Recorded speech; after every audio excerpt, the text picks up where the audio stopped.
शं वरुणः शन्नो भवत्पर्यमा शन्न इन्द्रो बृहस्पतिः शन्नो विष्णुरुक्रमः ॐ शान्ति शान्ति शान्तिः।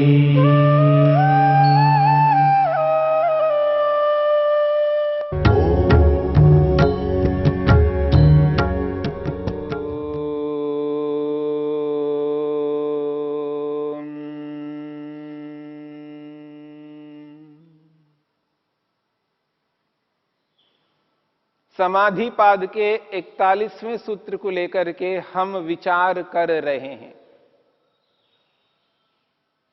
सूत्र में समापत्ति को लेकर के 3 विषयों को प्रस्तुत किया है, ग्राह्य, ग्रहण और ग्रहीता।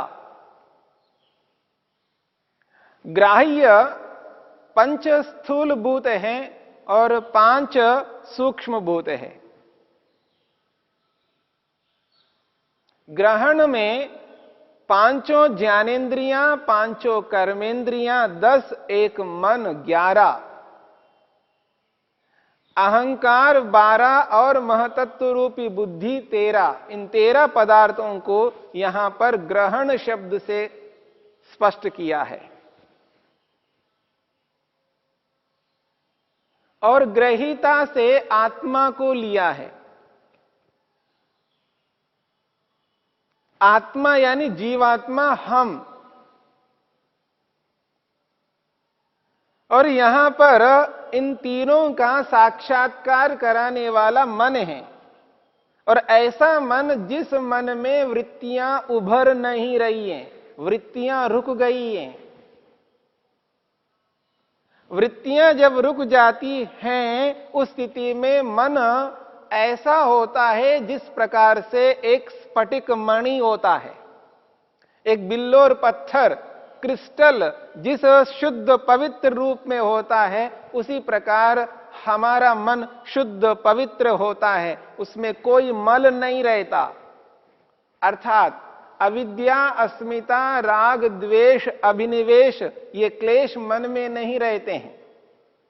इन सबको रोक लिया जाता है और प्रमाण, विपर्यय, विकल्प, निद्रा और स्मृति रूपी 5 वृत्तियां रुक जाती हैं।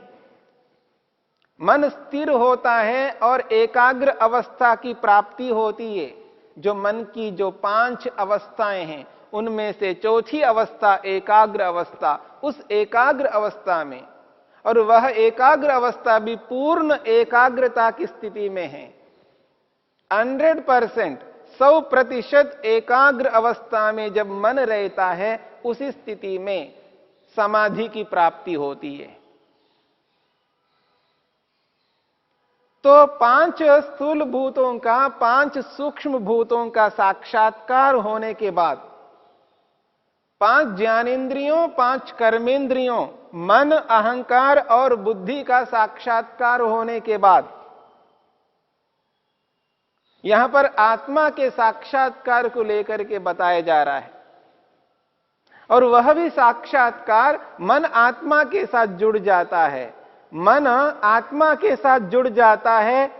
जब दोनों जुड़ जाते हैं तो मन आत्मा जैसा बन जाता है। अब यहां पर मन आत्मा जैसा जो बन रहा है, इस स्थिति को समझना है। जड़ वस्तु के साथ जुड़ करके उस जैसा बनता हुआ हम देख रहे हैं। लोक में क्रिस्टल का उदाहरण है, बिल्लोर पत्थर का उदाहरण है, दर्पण उदाहरण है। दोनों जड़ है। यहां पर एक चेतन है, एक जड़ है, और दोनों जब आपस में जुड़ते हैं, यानी दोनों का जब तादात्म्य संबंध होता है, तदाकारापत्ति होती है, मन आत्मा से युक्त होता है, तो उस स्थिति में मन मानो वो चेतनवत हो जाता है, चेतन जैसा हो जाता है। और लोक में जिस प्रकार से उदाहरण दिया जाता है, जो मैंने आपके समक्ष प्रस्तुत किया था पिछले प्रकरण में, मंच चिल्ला रहे हैं, तो यहां पर जड़ के साथ चेतन का संयोग है। यदि मंच पर चेतन नहीं हो, व्याख्यान करने वाले, प्रवचन करने वाले ना हो, तो ये नहीं कहा जाता है मंच चिल्ला रहे हैं। मंच चिल्ला रहे हैं ये बात तभी कही जाती है जब मंच पर बैठे हुए व्याख्याता लोग, प्रवचनकर्ता लोग प्रवचन कर रहे हों। जड़ को चेतनवत व्यवहार किया जाता है। ऐसे ही जड़ को चेतनवत व्यवहार किया जा रहा है, वैसे ही चेतन को जड़वत व्यवहार किया जाता है। वहां पर भी कोई ना कोई आश्रय रहता है। कोई व्यक्ति आलसी है, प्रमादी है, कामचोर है, अकर्मण्यता है जिसमें, निठल्ला है, उसको जड़वत व्यवहार करते हैं। चेतन है, उसके साथ चेतनता है उस शरीर में, जिस शरीर में वो रहता है, लेकिन उसको कहा जाता है ये तो बस केवल ठूंठ है, ये तो केवल ठूंठ है, ये तो कुछ नहीं है, ये तो पत्थर है, पत्थर उसको कहा जाता है, ये तो पत्थर है। यानी चेतन को जड़वत व्यवहार किया जाता है। जहां चेतन को जड़वत व्यवहार किया जाता है, वहां पर जड़ को चेतनवत व्यवहार किया जाता है। वहां आलंबन, आश्रय विद्यमान है। तो जहां जड़ और चेतन आपस में जुड़ जाते हैं, वहां पर व्यवहार में इस प्रकार किया जाता है, कथन करते हैं। और यहां पर भी वही कथन किया जा रहा है। और महर्षि वेदव्यास ने स्पष्ट किया है वृत्तियों के प्रसंग में, चित्तम अवसिताधिकारम आत्मकल्पेन अवतिष्ठते, चित्तम आत्मकल्पेन अवतिष्ठते। महर्षि वेदव्यास कहते हैं ये जो चित्तम यानी मन, ये जो मन है ये आत्मकल्पेन, आत्मा जैसा, आत्मा के समान बन करके रहता है। वहां महर्षि वेदव्यास ने चित्त को यानी मन को चेतनवत कथन कर रहे हैं। आत्मकल्पेन, आत्मा के समान व्यवतिष्ठते रहता है। और वैसा ही यहां पर प्रयोग किया जा रहा है। मन पुरुष रूपी आत्मा के साथ जुड़ करके पुरुष जैसा बन करके और उसको स्वयं को यानी आत्मा को पुरुष का स्वरूप दिखाता है। तो क्या दिखाता है, क्या स्पष्ट होता है? कोई रंग रूप तो नहीं है। हां, आत्मा जैसा है उसको वैसा ही स्पष्ट करता है। मतलब यह है कि आत्मा इच्छा स्वरूप है। तो आत्मा इच्छा स्वरूप है, तो मन आत्मा के साथ जुड़ करके आत्मा का जो इच्छा स्वरूप है वो स्पष्ट कराता है। देखो आप ऐसे हो, आपकी इच्छा ऐसी है, आप प्रयत्न स्वरूप हो, देखो आपका जो प्रयत्न ऐसा है, आपका पुरुषार्थ ऐसा है। आप चेतन स्वरूप हो, देखिए आप चेतन स्वरूप हो। यद्यपि हम इन बातों को जानते हैं, पर शब्दों से जानते हैं, शब्दों के माध्यम से ही अनुभव करते हैं। पर समाधि में तो आत्मा साक्षात अपने इच्छा स्वरूप को जानता है, अपनी इच्छा स्वरूप को जानता है, अपने प्रयत्न स्वरूप को जानता है, अपने ज्ञान स्वरूप को जानता है, अपने प्रेम स्वरूप को जानता है, अपने द्वेष स्वरूप को जानता है। इच्छा, द्वेष, प्रयत्न इन सब स्वरूपों को वो जानता है, अपने एकदेशत्व, एकदेशीपन को भी जानता है, अपने सूक्ष्मपन को भी जानता है। जो जो आत्मा के स्वरूप है, जैसे जैसे उसके गुण कर्म स्वभाव हैं आत्मा के, उन सभी स्वरूपों को मन के माध्यम से जानता है। जैसा आत्मा है, मन आत्मा को वैसा ही दिखाता है, आत्मा के स्वरूप को स्पष्ट करता है। महर्षि वेदव्यास ने 41वें सूत्र का उपसंहार करते हुए कहते हैं, तदेवं तदेवं चित्तम, वह ये जो चित्त है, अभिजात कल्पस्य चेतसः,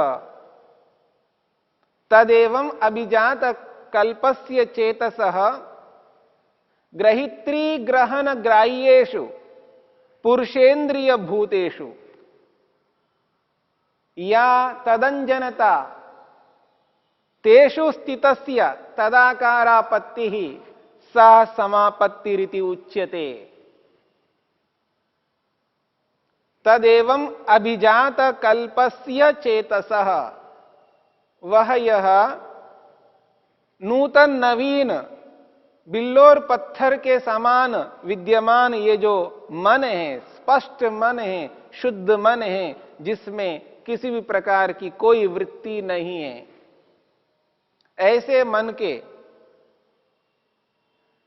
ग्रहिता यानी पुरुष, ग्रहण यानी इंद्रियां, और ग्राह्य यानी भूत, पुरुषेंद्रिय भूतेषु, पुरुष के साथ, इंद्रियों के साथ और भूतों के साथ जुड़ करके, तत्स्थ तदंजनता अर्थात तेषु स्थितस्य, उन पदार्थों के साथ जुड़ करके, तदाकारापत्ति, उन जैसा मन बन जाता है, और उन जैसा बन करके आत्मा को वैसा ही दिखा देता है। इसी को समापत्ति कहते हैं, इसी को समापत्ति कहते हैं, और यही समाधि है। और ऐसी स्थिति को प्राप्त करने के लिए योगाभ्यासी को उन समस्त उपायों को अपनाना होता है, जिनको अपनाने पर यह समाधि मिलती है। और समाधि का मिलना कोई खेल नहीं है, उसके लिए निरंतर अभ्यास, निरंतर अभ्यास करना है, निरंतर तप करना है, निरंतर विद्या को प्राप्त करते रहना है, निरंतर मन पर नियंत्रण करते रहना है, निरंतर वैसा ही ध्यान करते रहना है। जब योग साधक आसनस्थ होता है, आसन में स्थित होकर के प्राणायाम के माध्यम से, प्रत्याहार के माध्यम से, धारणा के माध्यम से जब ध्यान करना प्रारंभ करता है, उस ध्यान की स्थिति में यदि एकाग्रता बनती है, मन की पांचों अवस्थाओं में जो एकाग्र अवस्था है, चौथी अवस्था है, उस एकाग्र अवस्था के साथ जब युक्त होता है, उस एकाग्र अवस्था में ही ये सारी की सारी स्थितियां बनती है। ये जो सारी स्थितियां हैं समाधि की, ग्रहिता की, ग्रहण की और ग्राह्य की, उसी एकाग्र अवस्था में ये सारी स्थितियां बनती हैं। और वो जो ध्यान है, चाहे पंचमहाभूतों का ध्यान करता है, इंद्रियों का ध्यान करता है, आत्मा का ध्यान करता है, जिस किसी भी वस्तु का ध्यान करता है, जो अतीन्द्रिय वस्तुएं हैं, उनका ध्यान करते समय यदि वृत्तियां उभर रही हैं, तो समझ लेना हमारा पुरुषार्थ वैसा पुरुषार्थ नहीं है जैसे पुरुषार्थ से मन एकाग्र होता है। जो आज योग साधक जो ध्यान करता है, परमात्मा का ध्यान करता है, और ध्यान के काल में ही विशेष मेहनत पुरुषार्थ करता है, और ध्यान से भिन्न अवस्था में, व्यवहार काल में वह व्यक्ति पुरुषार्थ उतना नहीं करता है और उसका परिणाम उसका ध्यान के रूप में नहीं हो पाता है। इसलिए व्यक्ति ध्यान को ध्यान के रूप में न करने के कारण से वो समाधि तक पहुंच नहीं पा रहा है। समाधि तक पहुंचने के लिए, समाधि तक पहुंच करके समाधि लगाने के लिए जो अथक मेहनत पुरुषार्थ व्यवहार काल में करना होता है, वो पुरुषार्थ न करके केवल ध्यान के काल में ही वो अथक मेहनत पुरुषार्थ कर रहा होता है।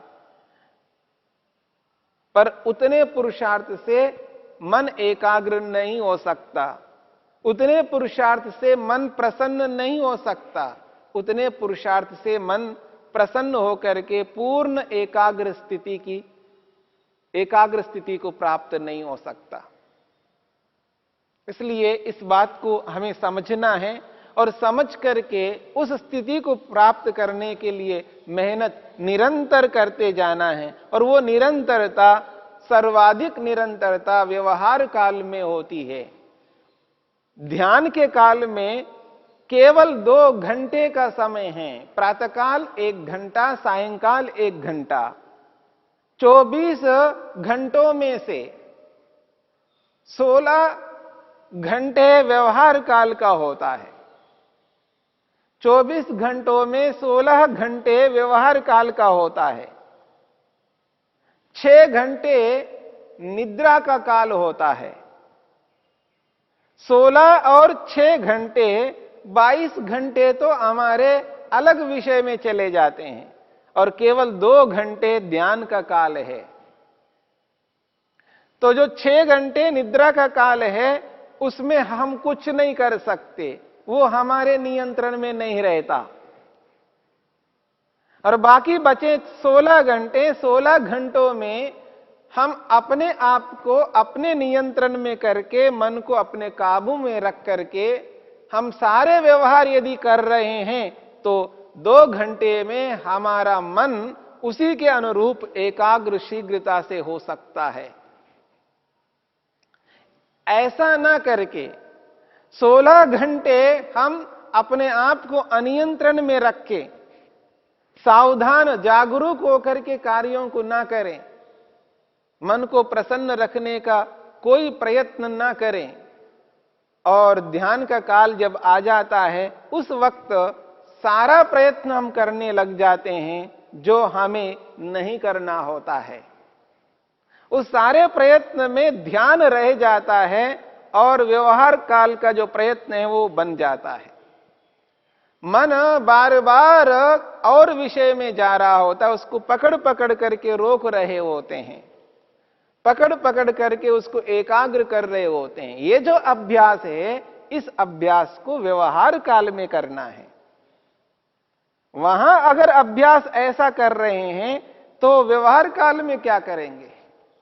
इसलिए उचित यही है, व्यवहार काल में अभ्यास करना है और ध्यान के काल में ध्यान करना है। व्यवहार काल में किया हुआ अभ्यास ध्यान के काल में यथार्थ रूप में प्रयोग में आ जाता है। वहां किया हुआ प्रयोग यहां पर आसानी से हम कर सकते हैं। तो इस दृष्टिकोण से व्यवहार को उचित बनाना है, तभी ध्यान उचित रूप में हो सकता है, तभी हम समापत्ति को, समाधि को प्राप्त करते हैं। यहां पर 3 विषयों को लेकर के समापत्ति को स्पष्ट किया है, आत्मा और आंतरिक इंद्रियां और बाहर की इंद्रियां और स्थूलभूत सूक्ष्मभूत। क्षीण वृत्तेः अभिजातस्य इव मणेः ग्रहीत्री ग्रहण ग्राह्येषु तस्थ तदंजनता समापत्तिः।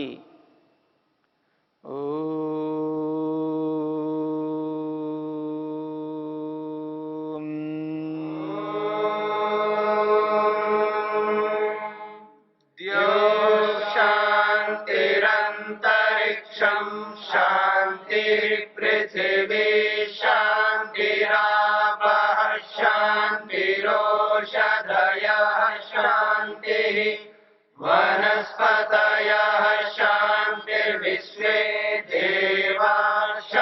शान्तिर्ब्रह्म शान्ति सर्वं शान्ति शान्तिरेव शान्ति श्यामा शान्तिरेव